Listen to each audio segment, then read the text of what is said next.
You're listening to The Observing Eye. Pirate Radio for the mind. Coming at you fresh from the computer hell cabin.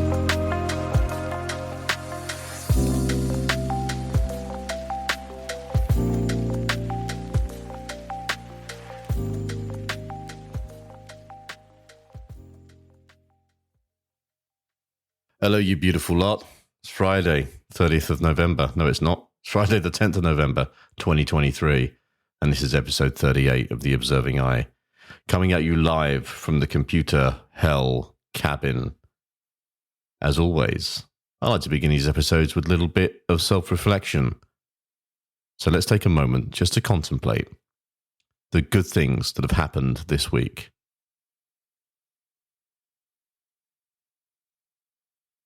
And now a moment for the not so good.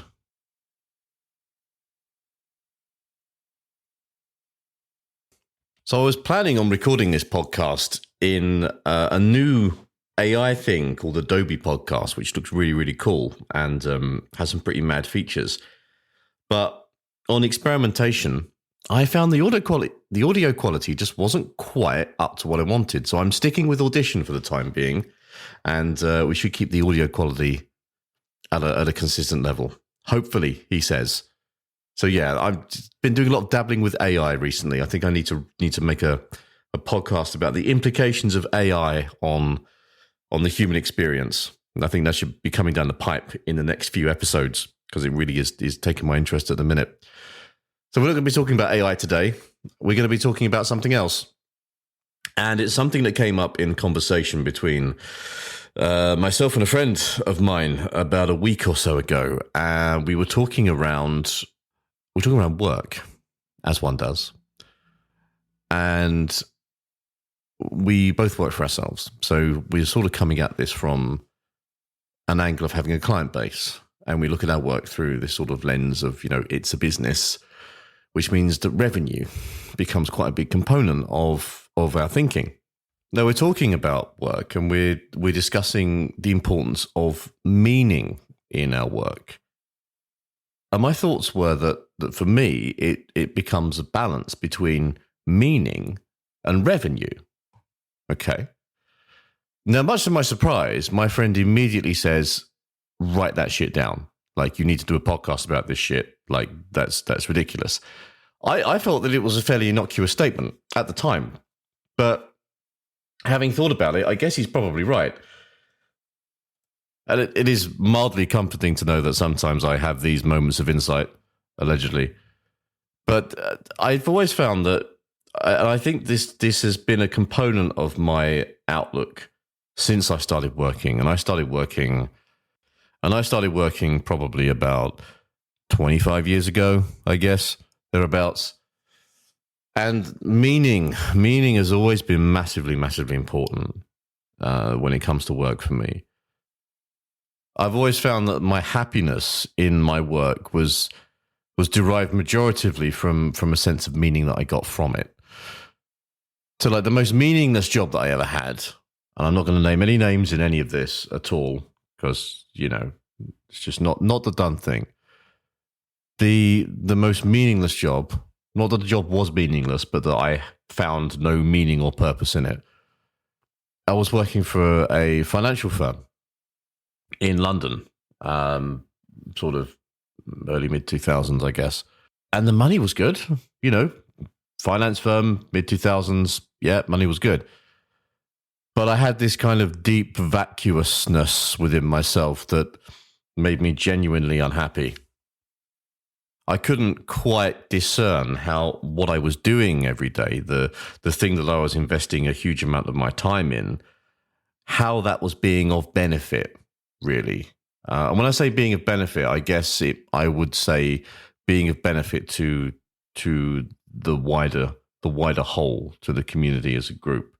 So reflecting back on that, I guess that there's a significant component of my happiness in my work comes from an aspect of service. It comes from an aspect of bringing something positive into the world or that is of benefit to others in some way. I think that's part of what motivates me to do this podcast, in all fairness. It's trying to impart something that even if one person listens to this and finds it useful and takes something from it, I feel like I've done my job. I've done the service. Someone's taken something positive from something that I've put out into the universe, and that's a really powerful thing. So that's my meaning. That is the foundation of my meaning is how can I be of service, and is what I'm doing of purpose, fundamentally. And that was really important when I was younger. I say younger, I'm like in my 40s now, but when I was bright-eyed and bushy-tailed and in my 20s and all that sort of nonsense, the idea of meaning was a very binary thing. It was very black or white. And I think I don't know about anyone else. Maybe you can tell me, put some comments in or something. But I definitely found as I've grown older, that polarized thinking, the idea that things are one or the other has really diminished, and there is a distinct blend. Nothing is quite as discrete, delineated, and clear cut as I believed it was when I was younger. Put it that way. What I would mean by values these days, or meaning, I've got ahead of myself. What I mean by meaning these days is that I am living in accordance with my values. And that's my concept of purpose and meaning now. I have a set of values, and I do what I can to live by those. And that's part of being authentic. Part of trying to live an authentic life is to adhere to the axioms that we lay down for ourselves. But as I've got older, and as I've been working for myself, and we look at things through a slightly different lens, because you're seeing things as it's not a monthly paycheck. It's I've got to make some revenue. You've got to go out there and you got to earn the readies. It's changed my outlook a bit, and I've been doing this for about 3 years or so, and it's going okay. I'm keeping my head above water, and everything's pretty smooth. I have no complaints. I have no complaints in that regard at all, and I feel very fortunate. What I have realized is that there is a tug of war between meaning and revenue, and something I found myself grappling with quite a lot since I've been doing this whole business thing. Now, I think it's important to just talk a little bit about what I mean when I say revenue. So I don't want you to think, it's about being, greedy and hoarding all the monies, because that's not what I mean when I say revenue.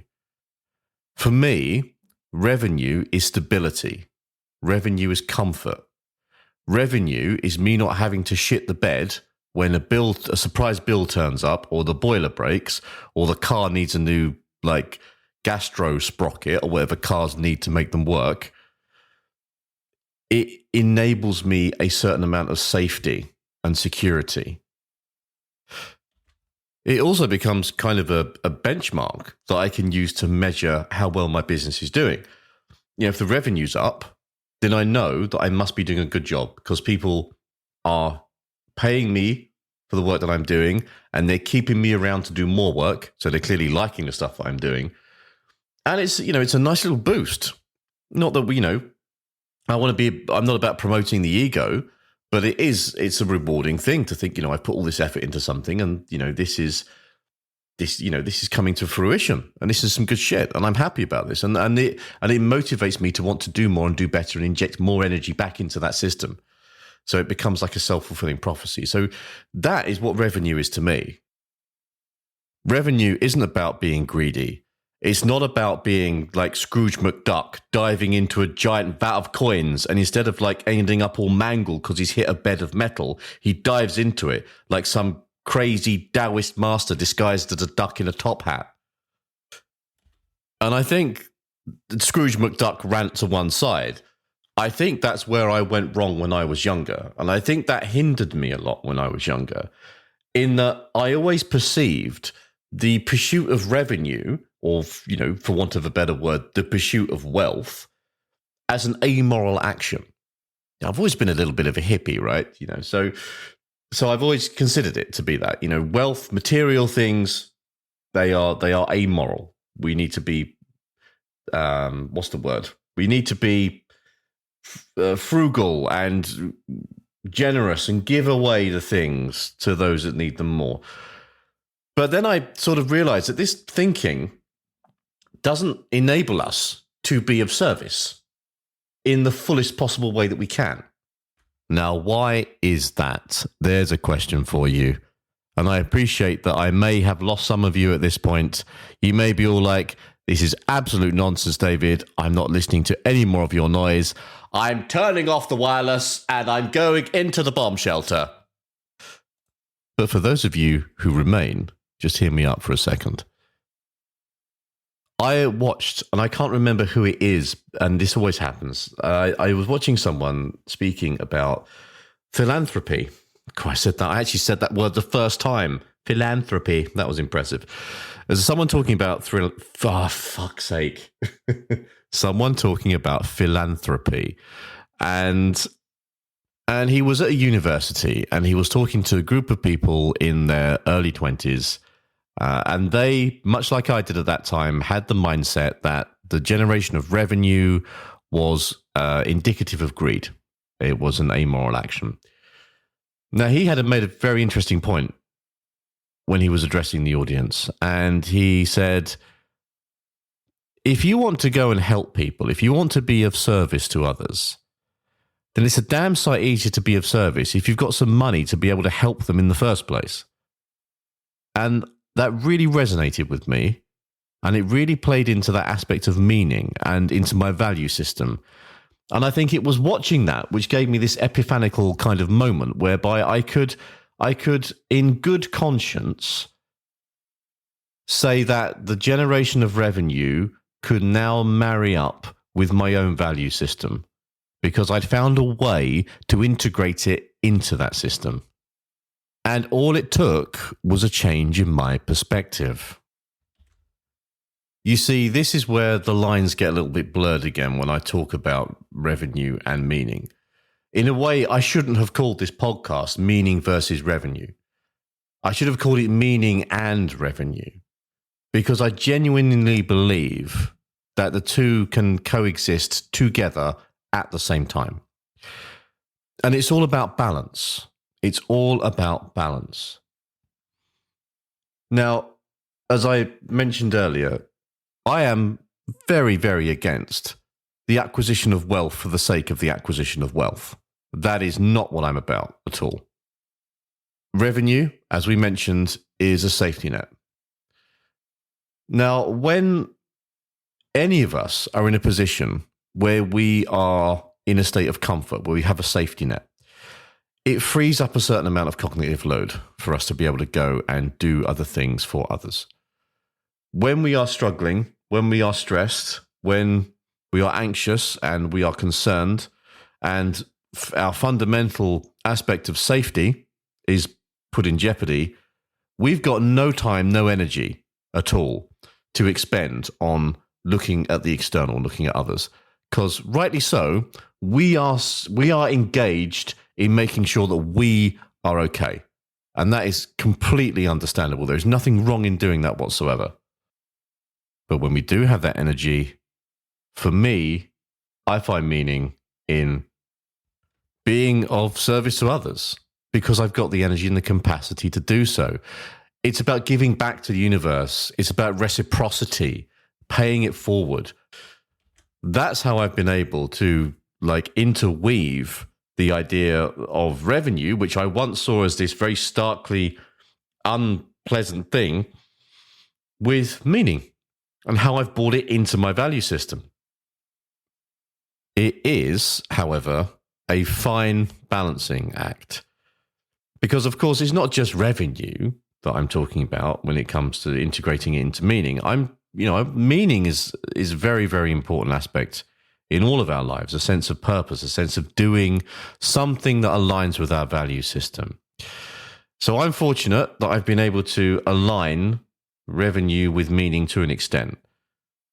But there are limits. There are limits.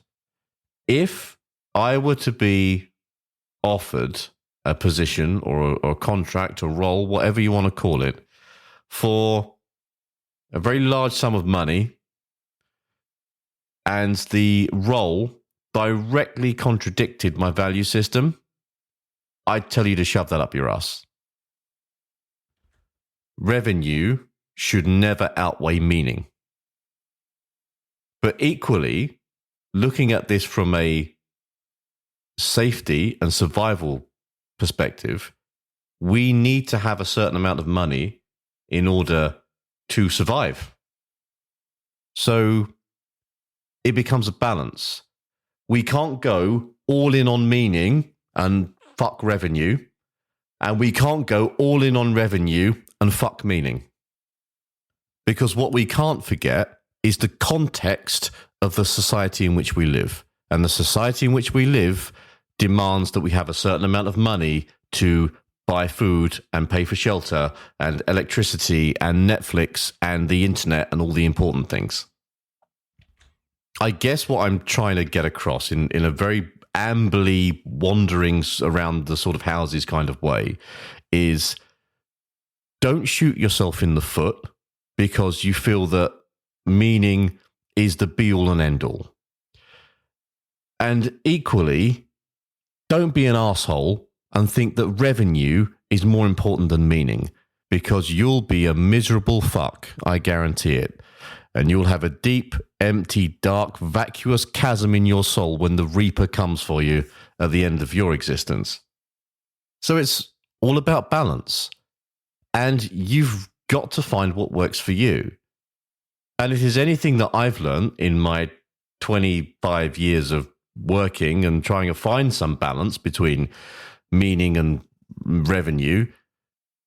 It's that the balance changes over time as you change, as your values change, and as your wisdom grows and your experience fills you with knowledge. Nothing is fixed. Nothing is stagnant. And we should always be open to new ideas. And that, ladies and gentlemen, is all I have to say on the rather peculiar subject of meaning versus revenue. As always, thank you for spending your time with me today. It is deeply appreciated. And to my 5 subscribers, you know who you are, and I love you all. I'm also always keen to hear what people have to say about the subjects that I talk about.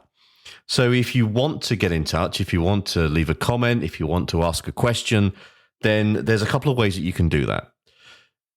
The main space where you'll find all of this content is on Substack. And you'll find that at the Observing Eye, that's the letter I, .substack.com. I'm also on TikTok, Instagram, and Facebook, all of them with the same handle at the Observing Eye. So you can find me on any of those platforms, and you can drop me a message and ask me questions or leave a comment and let me know your thoughts.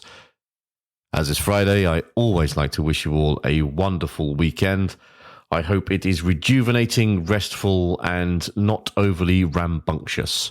We are fast approaching Christmas, and it is time for a wind down and to gather our thoughts and take it easy a little bit, you know. Spend time with good people, drink good wine, eat delicious quiche, all the usual things we should be doing at the weekend. Take care, everybody. Much love, and I'll catch you soon.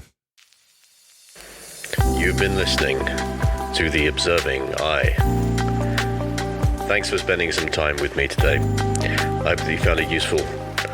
And if you're interested in any more of my writings or work around psychology and philosophy and general day-to-day living, please go and take a look at my Substack, which is theobservingeye.substack.com, and that's I as in the letter, not I as in the gelatinous organ through which you see.